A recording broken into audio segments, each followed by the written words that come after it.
Top quality और consistent performance के लिए सिर्फ सिल्वर पंप्स। टॉप क्वालिटी और कंसिस्टेंट परफॉर्मेंस के लिए सिर्फ सिल्वर पंप्स, नाम याद रखना। नाही, आपण जर बघितलं तर काल आणि आज भंडारा चंद्रपूरमध्ये ऑरेंज आणि रेड अलर्ट होतं। आपल्याकडे आज आणि उद्या ऑरेंज अलर्ट आहे। ऑलरेडी मागच्या वेळेस जो पाऊस झाला त्यावेळेसही आपण लोकांपर्यंत पोहोचल्यामुळे नुकसान तेवढं नाही झालं। यावेळेसही आमची हेच विनंती आहे नागपूरकरांना की आज आणि उद्या, आज दुपारनंतर आणि उद्या ऑरेंज अलर्ट असल्यामुळे सगळ्यांनी जे आमचे डिझास्टरचे जे नियमावली आहे, SOPs आहे ते फॉलो करा।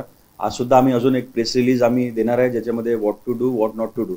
म्हणजे एकच विनंती आहे की पाऊस असताना उगाच घराबाहेर न पडता पूर बघायला चाललो आम्ही, पाणी बघायला चाललो, डॅमवर चाललो, हे अवॉइड करायला पाहिजे आणि घरीच राहायला हवं। आणि दुसरं, पालकांचा वारंवार फोन येतात की सर शाळांना सुट्टी देणार की नाही देणार।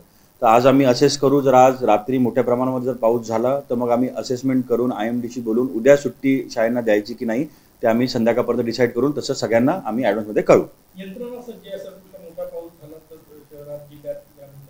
नाही, आपण जे बघितलं मागच्या 15 दिवसाआधी पण जो पाऊस झाला तो मोठ्या प्रमाणातच पाऊस झालेला होता आणि काही ग्रामीण भागामध्ये आणि शहरामध्ये थोड्या पार्ट्समध्ये पूर परिस्थिती निर्माण झाली होती। परंतु आपण लोकल प्रशासन, महसूल प्रशासन, कॉर्पोरेशन, त्याच्यानंतर SDRF आणि NDRF यांच्या माध्यमातून बोटांद्वारे आणि इक्विपमेंटद्वारे आपण सगळ्यांना सुखरूप आपल्याला काढण्यामध्ये यश आलेलं आहे। त्यामुळे सगळी यंत्रणा सज्ज आहे। नागरिकांचं कोऑपरेशन जर मिळालं तर आपल्याला जर पाऊस आला तर आपल्याला त्याला फेस करण्याचं सोयीचं होईल।